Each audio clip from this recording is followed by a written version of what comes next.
Iedereen weet dat het in Hasselt aangenaam vertoeven is. Onze hoofdstad van de smaak bruist van zomerse activiteiten, waaronder enkele grote festivals.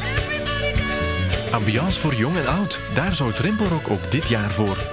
De legendarische ABBA-coverband Björn Again krijgt ongetwijfeld ook de achterste rijen aan het swingen. Engelbert Humperdinck bracht in 2010 heel de wei in vervoering. Benieuwd of hij daar dit jaar opnieuw in zal slagen.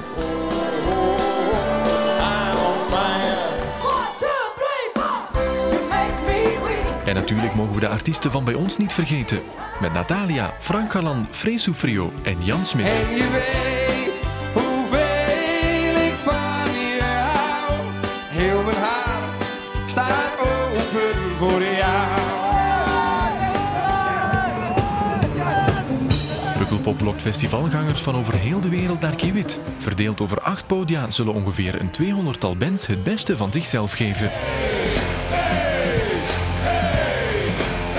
Het affiche valt best te omschrijven als een combinatie van levende legendes en verrassend opkomend talent. Om maar een paar kleppers te noemen. James Blake, Boys Noise, Triggerfinger en Eminem. Voor de 29e maal ontvangt het Folklorefestival groepen van over heel de wereld.